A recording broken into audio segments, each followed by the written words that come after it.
ดเจอเองจุยแตก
กราบสบายดีมื้อสุขสุขคนเข้าสู่ซองเตื้อย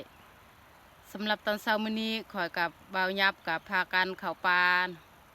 ก็คือตอนนี้เฮายืนอยู่กลางป่าเรียบร้อยมีแต่เฮาสิไปซอกพื้นที่บ่อนเฮาจะทางให้ซอกไม้ไว้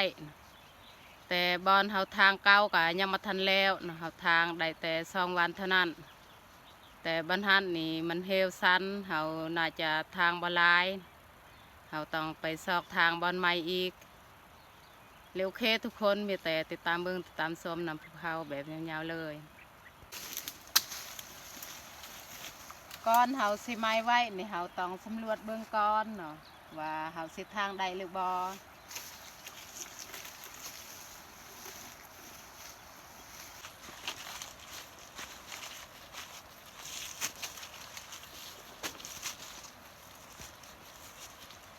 นี่แหละบริเวณที่เฮาสิไปเบิ่งแต่ว่าเฮา2 คนนี่นะเฮาจะทางบ่หลายดอก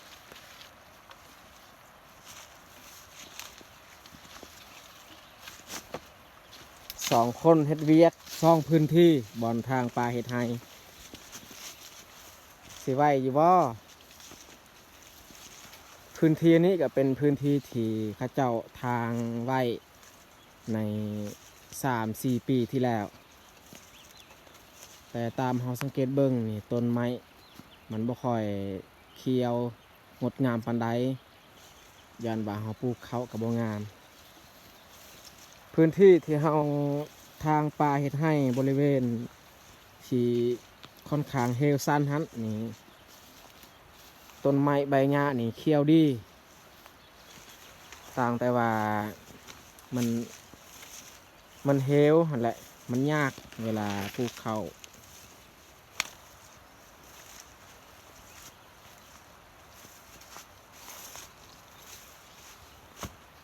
อันนี้ก็แมนทรายแฮวที่ของพระเจ้าเฮ็ดนี่คันแฮวเป็นยังแต่ว่าทรายแฮวนี่เขาเจ้ากู้เบิดแล้ว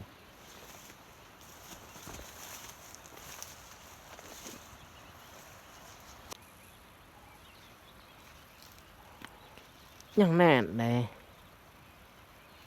แฮวของพระเจ้าเฮ็ดนี่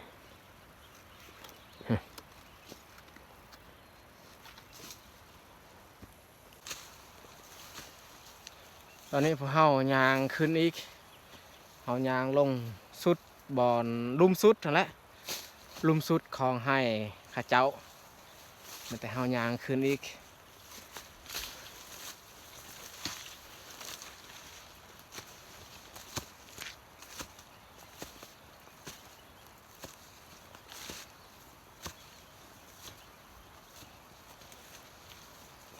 ดินนี่แน่นเลยบริเวณนี้แล้วก็บ่มีหินอีกแต่ว่าเฮาเบิ่งต้นไม้อันนี้มันบ่ค่อยงามปานใด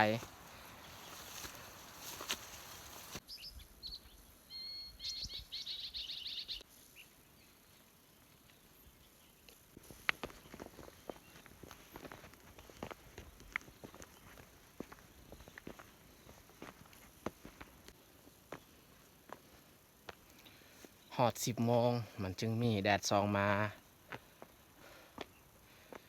ตอนเช้าๆนี่เต็มหมอกปกคลุมเลยอากาศหนาวเย็นแล้วก็ช่วงแดดส่องมาแบบนี้ก็บ่รู้สึกว่ามันอุ่นเนาะแต่ว่าก็แค่แน่กลัวตอนเช้าอีกถ้าว่าฮอดตอนเที่ยงแค่แน่เฮารู้สึกว่าอุ่นดีเนาะถ้าว่าเฮานั่งแต่อยู่บ้านนี่แห้งหนาวถือว่ามันแดดก็ตามนี่รู้สึกว่าหนาวเย็นหนาวแบบว่าแดดช่วงหน้าหนาวแบบนี้นี่มันบ่ค่อยได้เอาปานใดเนาะถ้าว่าเขามานั่งตากแดดก็แค่ในซ้ำอุ่นนี่แหละถ้าว่าเขาเข้าไปในเฮือนนี่เย็นเนาะให้ที่เขามาเบิ่งวันนี้หรือว่าเขตป่าที่เขาจะมาไม้ไว้ก็เขาไม้ไว้เรียบร้อยแต่ว่าเขาบ่ได้ถ่ายเนาะมืออื่นมือฮื้อก็กลับไปทางต่อบอนที่เขาได้ทางไว้ใน2 วันก่อนทางให้แล้วซ้ำที่เราต้องการนั่นแหละเพราะว่าพื้นที่อยู่หั่นมันบ่ค่อยกว้างก็เลยมาไม้ไว้อยู่นี่อีกบอนที่เรามาไม้ไว้วันนี้นี่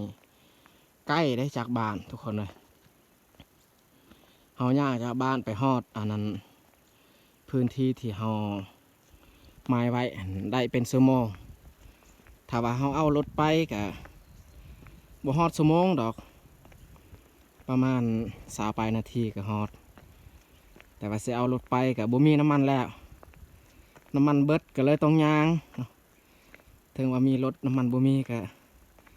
เฮ็ดหยังบ่ได้ทุกคนเลยก็มี FC ที่ถามเข้ามาว่าบ่าวยับหัน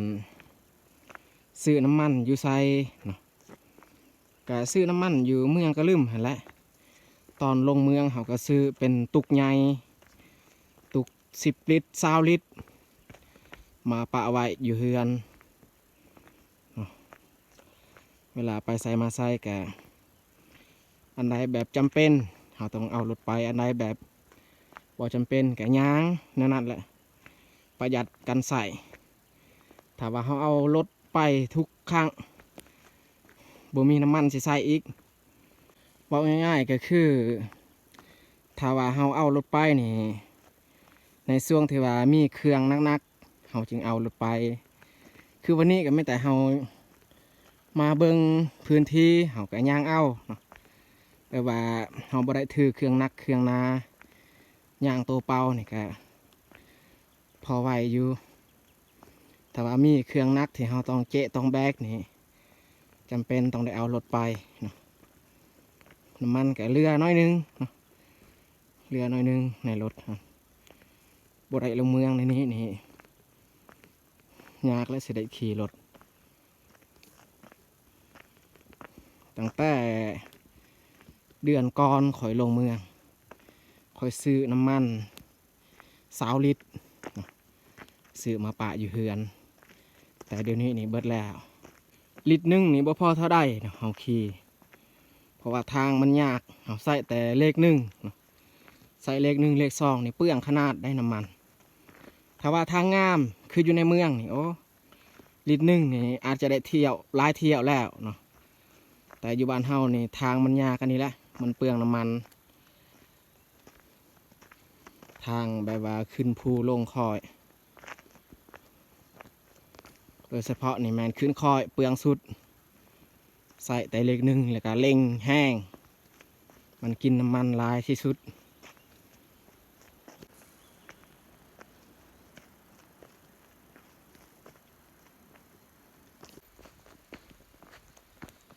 อันนี้บอลมันขึ้นคอยที่ค่อนข้างยากคอยแบบนี้ก็เป็นแต่เลขหนึ่งเอาใส่เลข2เนี่ยบ่ขึ้นแน่นอนเพราะว่ามันมีหินเสียงคนทางป่าเฮ็ดไห้ฟังเพื่อนนั่นนี่ก็จะทางป่าเฮ็ดไห้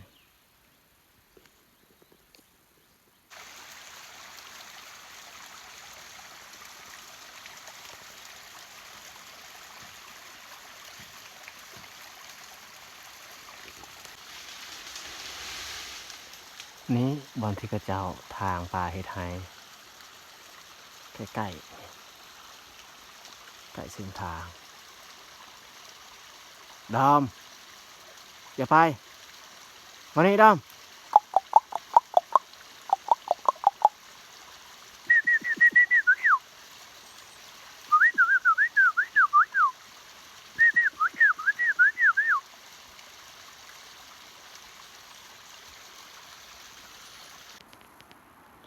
นั่นแหละ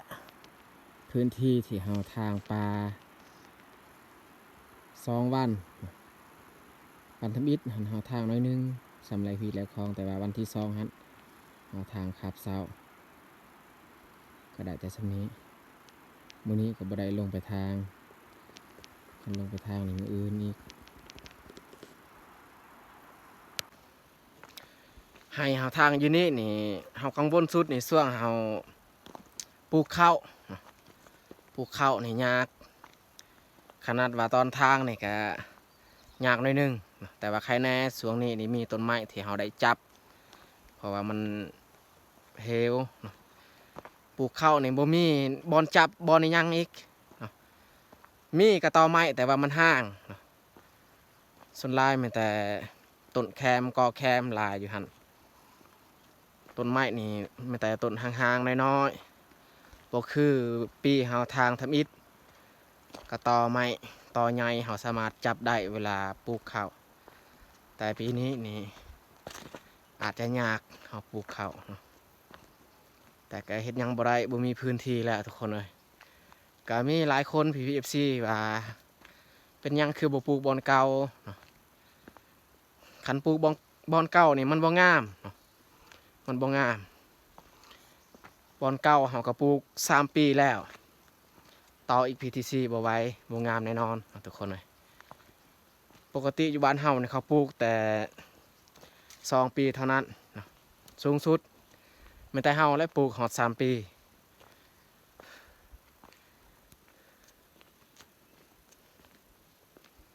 จะได้กับไม่แต่เฮาทางมูลเวียนนี่แหละปีนี้ทางบอนนี้แล้วก็ปีต่อไปทางอีกบอนเก่าๆที่เฮาทางไว้3-4 ปีที่แล้วแบบนั้นแหละอยู่บ้านเฮาทางให้แบบมูลเวียนเอาสมมุติว่าในครอบครัวหนึ่งมีพื้นที่บอนทางให้นี่4 หรือ 5 บอนเนาะ